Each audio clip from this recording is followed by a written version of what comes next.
여호수아서 3장 14절에서 17절 말씀 보겠습니다. 백성이 요단을 건너려고 자기들의 장막을 떠날 때 대제사장들은 언약궤를 메고 백성 앞에 나아가니라. 요단이 곡식 거두는 시기에는 항상 언덕에 넘치더라. 궤를 맨 자들이 요단에 이르러 궤를 맨 제사장들의 발이 물가에 잠기자 곧 이에서부터 흘러내리던 물이 그쳐서 사르단에 가까운 매우 멀리 있는 아담스 변두리에 일어나 한 곳에 쌓이고 아라바의 바다 여매로 향하여 흘러가는 물은 온전히 끊어짐에 백성이 여리고 앞으로 바로 건널세 여호와의 언약궤를 맨 제사장들은 요단 가운데 마른 땅에 굳게 섰고 그 모든 백성이 요단을 건너기를 마칠 때까지 모든 이스라엘은 그 마른 땅으로 건너갔더라. 아멘. 선포하는 하나님은 살아계십니다. 하나님은 살아계십니다. 당신은 주인공이십니다. 당신은 주인공이십니다. 잘 되고 있습니다. 잘 되고 있습니다. 걱정은 그 일이 일어나기를 바라는 기도라고 했어요.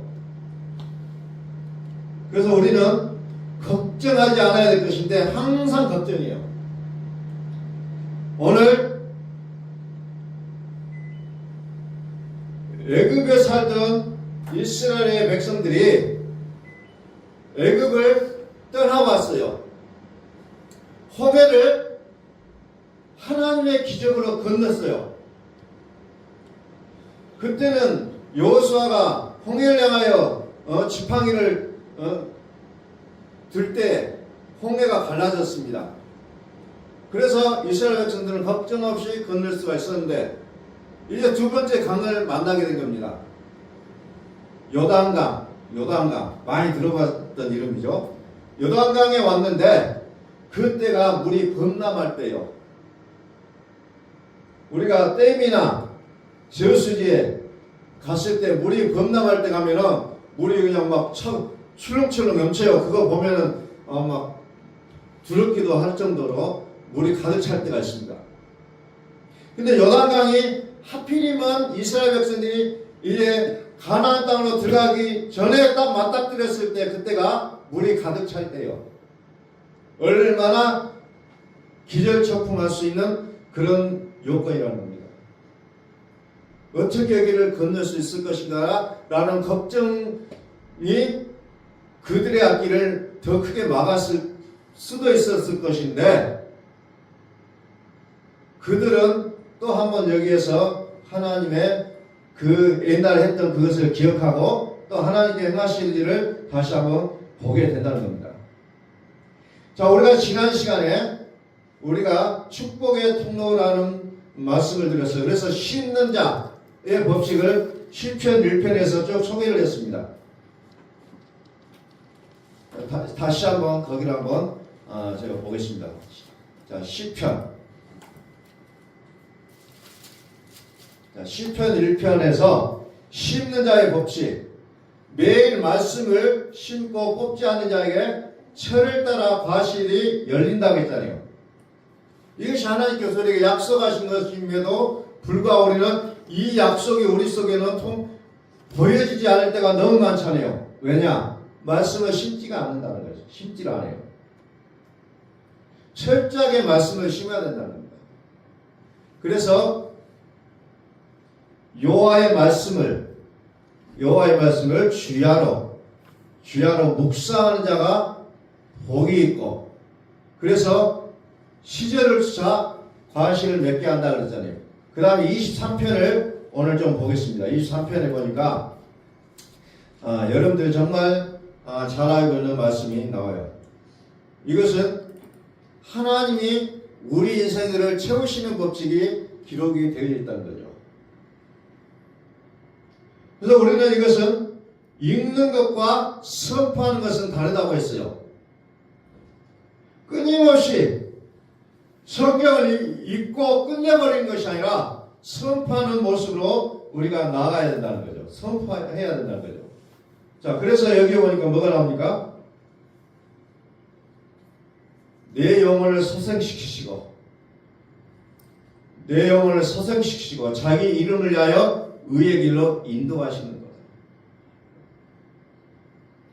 1절에 보니까 여호와는 나의 목자신 내가 내게 부족함이 없으리로다. 5절에 주께서 내 원수의 목전에서 내게 상을 차려주시고 기름을 내 머리에 발사시니 내 잔이 넘치나이다. 여기 보니까 하나님께서 환경을 짠 하고 바꿔놓지는 않아요. 여전히 내 원수가 있어요. 여전히 나의 환경이었죠. 사망의 음침한 골짜기가 그대로 존재하고 있다는 거죠. 근데 우리는 이것이 짠하고 사라지기를 바라고 있다는 거죠. 근데 성경에 보면은 그렇지는 않다는 거죠. 항상 우리 환경은 변함이 없는데 변함이 없어요. 그런 가운데서 여호와가 나의 목자가 되신다는 거죠. 그래서 하나님께서 원수의 목전에서 상을 베풀어 주신다는 거죠. 그런데 우리는 여전히 우리 마음속에 그렇습니다. 이 환경만 바꿔주시면, 이것만 좀 바꿔주시면 우리는 끊임없이 그렇게 속삭여요. 근데 하나님은 그런 거 안 바꿔주신다는 거죠. 그런 것들이 곳곳에 있을지라도 내가 너의 목자가 되겠다는 거예요. 내가 너의 목자가 돼서 어찌요? 지팡이와 막대기로 너를 지켜주겠다고 약속하고 있잖아요. 그런데 우리는 하나님 이 환경만 바꿔주세요. 이 환경만 바꿔주세요. 우리는 끊임없이 해주고 있다는 겁니다. 그러니까 나의 기도가 응답이 되지가 않는다는 거죠. 환경을 바꾸는 게 우리의 기도가 아니에요. 하나님이 나의 목자가 되어달라는 게 우리의 기도의 제목이 돼야 된다는 겁니다. 내가 좀만 경제적인 여유만 있으면 내가 할 것인데 아니에요. 지금 현재 나의 모습 속에서 하나님을 간구하자는 겁니다.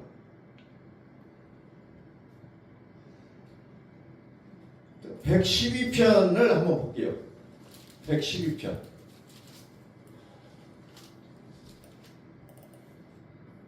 112편 3절. 부와 재물이 그의 집에 있으며 그의 공의가 영구히 서 있으리로다. 부와 재물이 그의 집에 있다.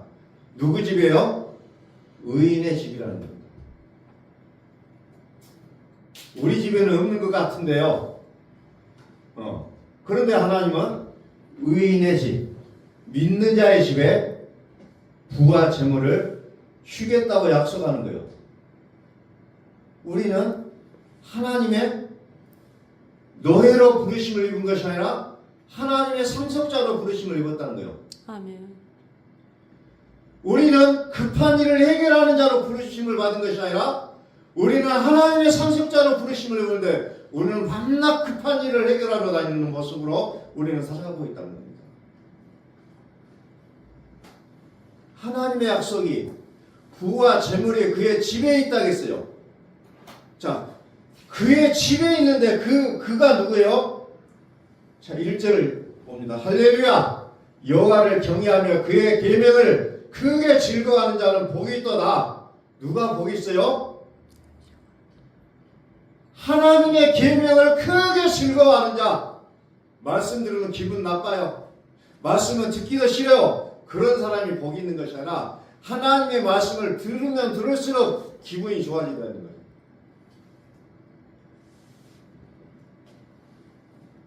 그의 후손이 땅에서 강성하며 저기간 자들의 후손에게 복이 있으리로다. 하나님의 말씀을 여호와의 율법을 주야로 묵상하는 자가 복이 있다고 했잖아요.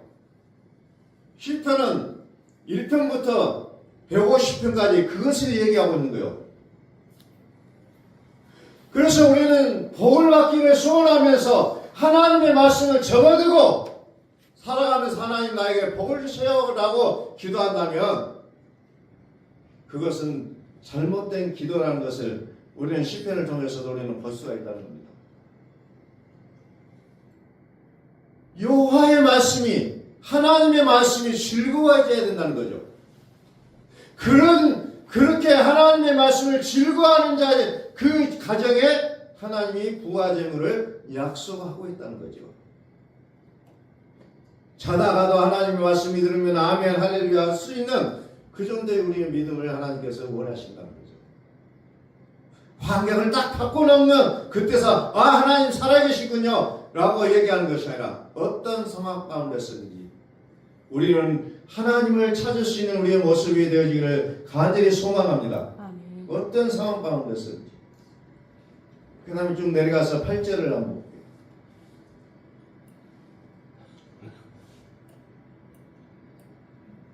그의 마음이 견고하여 두려워하지 아니할 것이라 그의 대적들이 받는 보응을 마침내 보리로다. 자 9절 그가 재물을 흩어 빈궁한 자들에게 주었으니 그의 의가 영구히 있고 그의 뿔이 영광 중에 들리리로다. 아멘. 그래서 여호와의 말씀을 즐거워하는데 그 말씀을 내 머릿속에서 두고 그냥 그거 생각하고 즐거워하고 하는데 그런데 뭐가 문제입니까? 우리는 하나님의 말씀을 어때요? 나의 삶이 돼야 된다 그러잖아요. 그래서 여기서 구체적으로 표현된 게 뭐예요?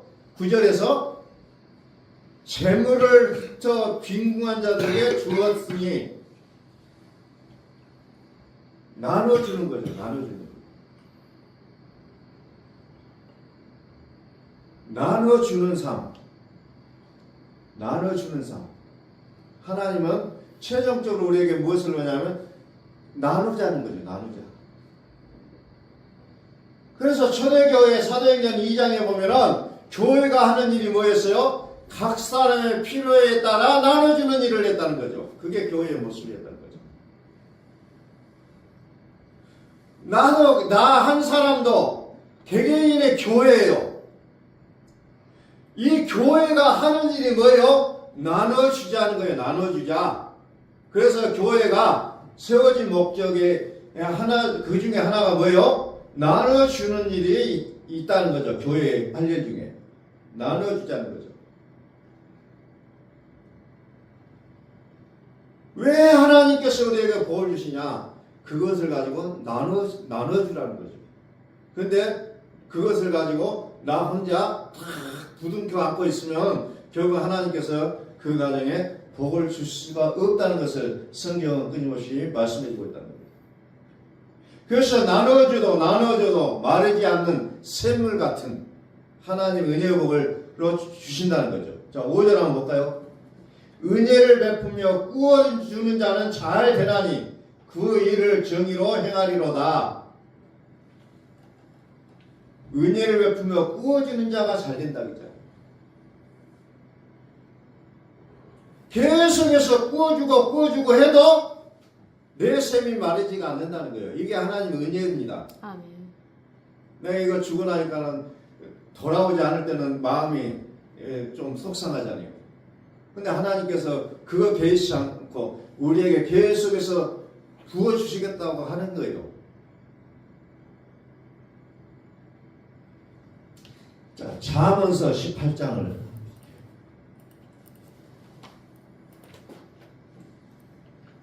잠언서 18장 21절. 자, 여기를 같이 한번 읽어보겠습니다. 시작. 죽고 산 것이 혀의 힘에 달렸나니 혀를 쓰기를 좋아하는 자는 혀의 열매를 먹으리라. 아멘. 죽고 사는 것이 어디에 달려있어요? 혀에 달려있다는 거죠. 근데 우리는 무심코 혀를 사용해요. 무심코. 혀가 생과 사를 왔다 갔다 하게 한다.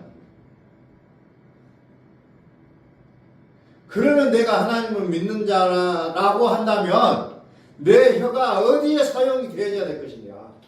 저 사람을 딱 죽여버린 일에 쓸 것이냐? 아니면 이 사람을 살리는 일에 내 혀가 사용되어야 될 것인가? 본인이 생각하세요. 본인이. 나는 죽어도 살릴 수 없겠다. 저 사람 죽여야 되겠다면 한번 죽여보세요. 결국은 자기 본인까지도 해롭게 되어 있다는 거죠. 입에서 나온 말이 씨앗이 되고 그 씨앗이 마음에 심으면 행동이 바뀌고 행동이 바뀌면 현실이 된다는 거예요. 그러니까 우리는 습관적으로 아이고 죽겠다고 얘기하는데 결국은 뭐예요? 나의 삶이 엉망진창이 되겠다는 거예요. 선언하지 마세요. 힘들어도 여러분들 하나님의 말씀을 선포하시라는 거예요. 여호와는 나의 목자시니 내게 부족함이 없으리로다 선포하시라는 거예요. 근데 자꾸 나 죽겠습니다. 이거 힘들어 죽겠습니다. 그럼 계속 힘들어 죽을 일만 생긴다는 거예요. 그래서 요즘 저도 이제 언어를 바꾸는 일에 조금 많이 신경을 쓰고 있어요, 사실은. 항상 굶주려 있어요. 말을 들어보면은 항상 죽고 항상 문제가 있고 나는 항상 힘들어요. 그러면 어때요? 모든 환경이 자꾸 힘든 환경으로 가게 돼 있다는 겁니다. 내 혀부터 한번 살렸으면 좋겠어요. 내 혀부터. 여호와가 나의 목자가 되시니까 나의 가정에 나의 사업에 부족함이 없다고 선포하셔야 되지. 오늘 힘들어요. 뭐 전쟁이 나고 나라가 정치가 잘못되니까 나 힘들어요. 죽겠어요. 하나님이 전능하신데 우리는 자꾸 죽겠다고 얘기합니다. 걱정은 그 일이 일어나길 바라는 기도라고 했어요. 기도는 뭐예요? 그대로 되는 거잖아요. 죽겠어요 하면 죽을 환경이 나오는 거예요. 나는 하나님으로 말미암아서 나의 하고자 하는 일을 잘 되고 있습니다라고 얘기하면 하나님이 그 사람의 복을 주신다는 겁니다. 오늘 이 시간에 우리는 그것을 우리 마음속에서 다시 한번 새겨보고 가신다면 오늘 여러분들이 정말 교회에 오신 것이 복이 된 줄로 믿습니다. 아멘. 복이 되는 거예요. 그래서 제가 인사합시다 해서 잘 되고 있습니다. 그러니까 잘 되고 있는 것도 없는데 왜 잘 되고 있다 그냥 전에 어떤 분이 그 물어보더라고요. 뭐가 잘 되고 있냐? 잘 되게 하시는 하나님을 믿어요, 안 믿어요? 그럼 믿는다고요. 근데 왜 안 된다고 하냐 이 말이죠. 우리는 잘 되게 하시는 하나님을 믿어요. 잘 되는 환경을 우리는 믿고 따라가는 거 아니에요. 그래서 오늘은 잘 되고 있습니다. 그래서 여러분들 주인공이라는 거예요. 잘 될 수밖에 없잖아요. 드라마 속에 영화 속의 주인공 결국은 주인공은 어때요? 잘 되잖아요. 우리 다시 한번 우리 선포합니다. 잘 되고 있습니다.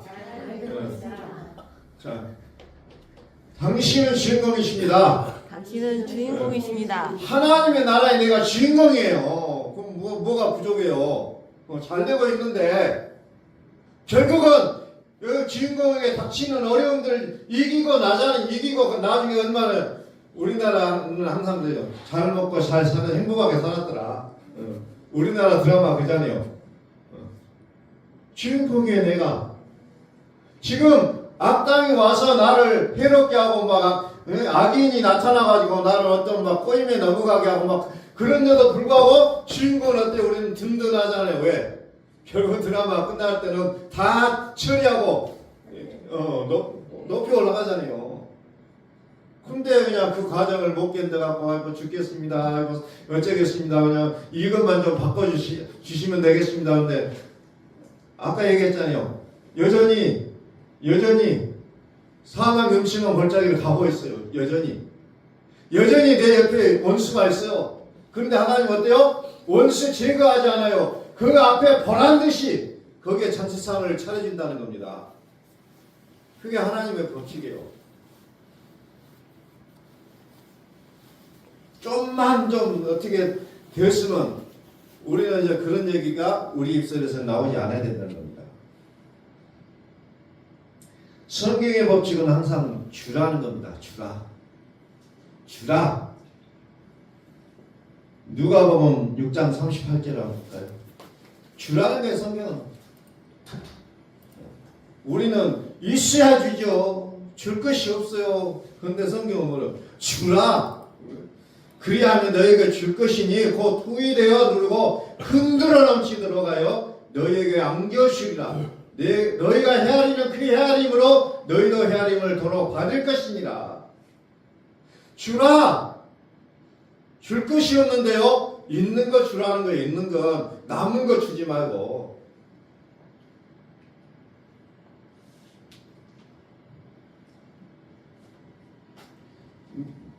그 성공을 내치는 사람들의 그 원조들이 말한 거 보니까 이 성경 구절을 다 갖다 씁니다. 주라.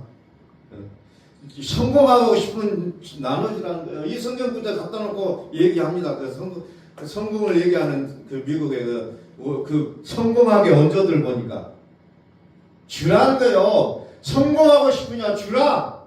주지 않고 욕심만 내면서 성공하기를 바라냐 절대 성공 못한다고요. 주라는 거예요. 주라. 주라. 그리하면 너에게 줄 것이니 곧 후이되어 누르고 흔들어 넘치도록 그냥 하나 주면 하나 주시고 그런 게 아니라 하나 주면은 막 3배 4배 겁줄러 주겠다고 약속하잖아요. 흔들어 넘치도록. 여러분 옛날에 그 사각형의 그 대가 있잖아요. 쌀 담는 대 재는 거 딱 대가지고 쫙 이제 욕심 많은 그 사장님은 그냥 딱 손으로 문대 불고 쫙 조금만 들어가는데 어떤 그 사장님은 그냥 흔들어요. 조금이라도 더 들어가도록. 그래가지고 고봉으로 막 퍼서 주잖아요. 우리 하나님의 법칙이 뭐예요? 흔들어 넘치도록 고봉으로 채워주겠다고 약속하잖아요. 여기 이 말씀을 가만히 오늘 집에 가셔서 한번 보세요. 과연 어떤 게 내가 복을 받고 살아갈 수 있는 길인지를 여러분들 오늘 오후에 집에 가셔서 누가복음 6장 38절 말씀을 가만히 보고 계세요. 무엇가 복인지. 주라. 그리하면 너희에게 줄 것이니 곧 후이되어 누르고 흔들어 넘치도록 하여 너희에게 어떻게 안겨주리라. 얼마나 좋아요.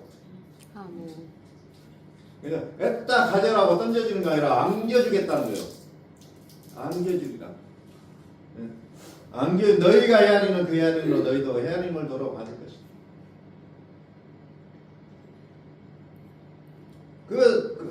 또 우리 또 사도행전에 보니까 20장 사도행전 20장 24절에 보니까 또 뭐가 나옵니까? 사도행전 20장 35절 또 거기에 보니까 주는 것이 받는 것보다 복이 있다. 근데 우리는 받는 것을 좋아하잖아요. 맨날 받으려고요.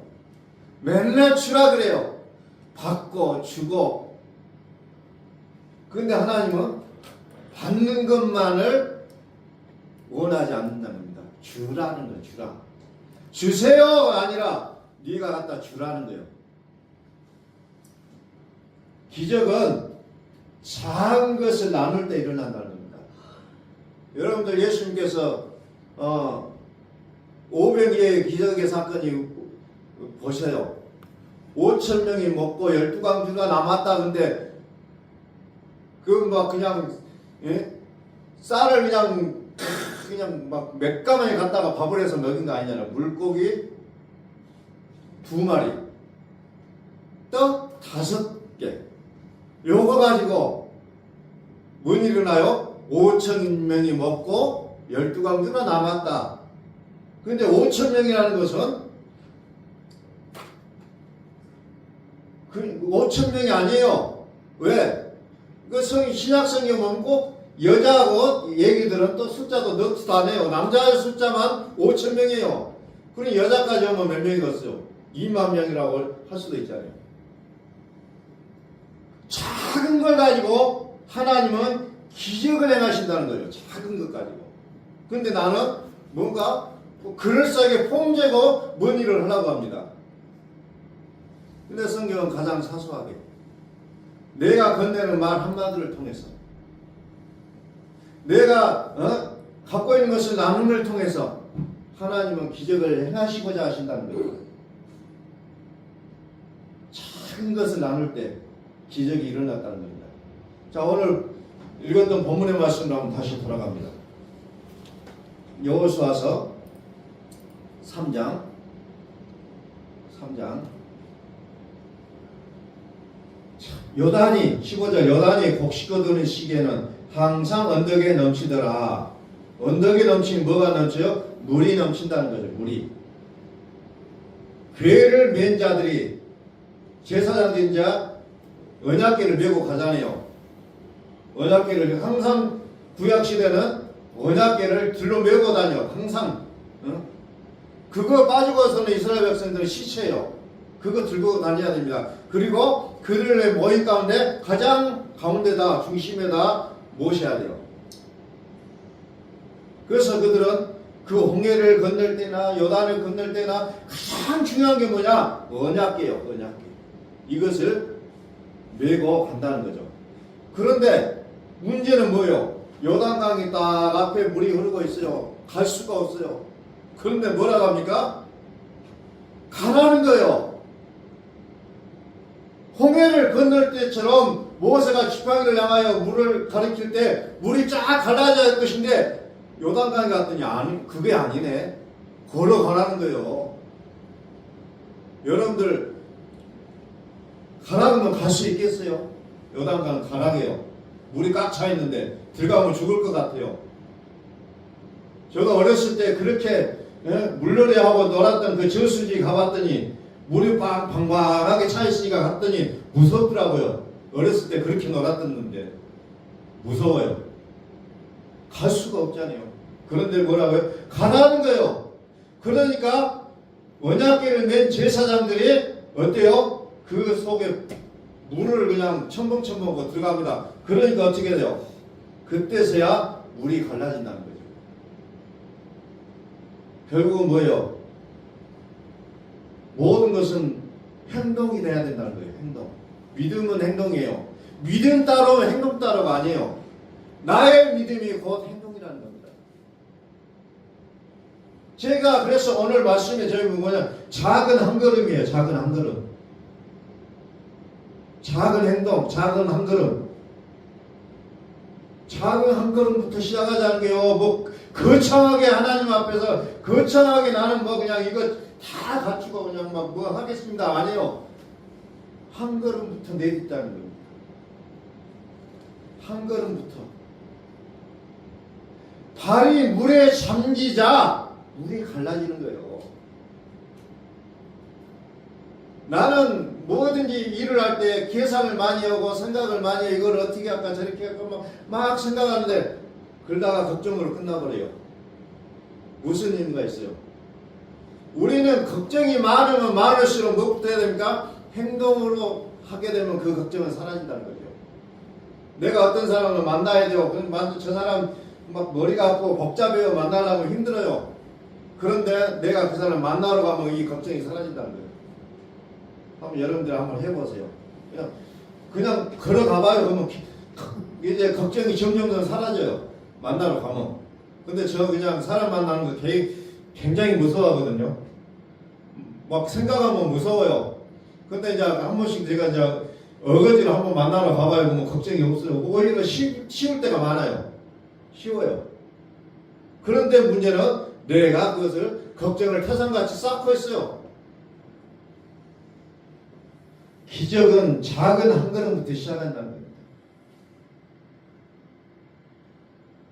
우리는 끊임없이 외치자니요. 작은 변화로 아무것도 달라지는 게 없어. 이것 가지고 뭐가 되겠어? 이것 가지고 뭐가 되겠어가 아니라 이것 가지고 하나님의 역사가 일어난다는 거예요. 우리는 한 걸음을 내딛는 습관이 있어야 됩니다. 자꾸 내딛어야 돼요.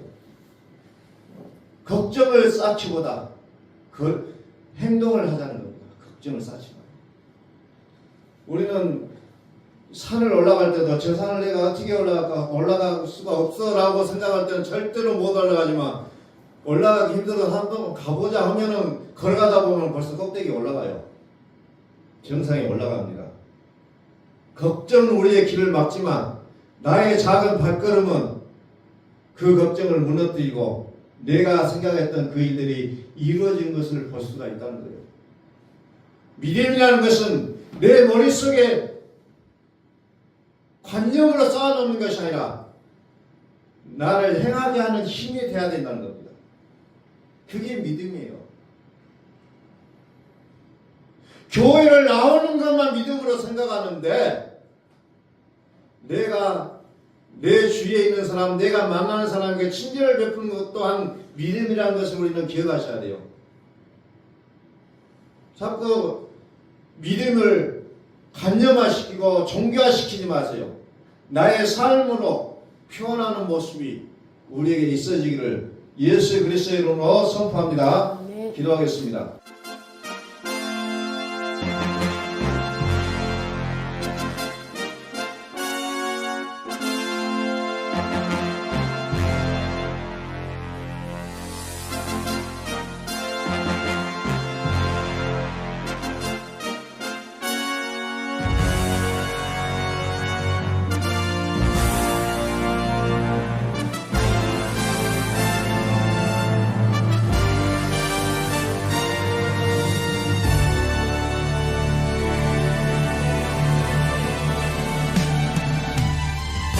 할렐루야! 찬양하라, 찬양하라, 하나님을 찬양하라, 우리의 왕을 찬양하라.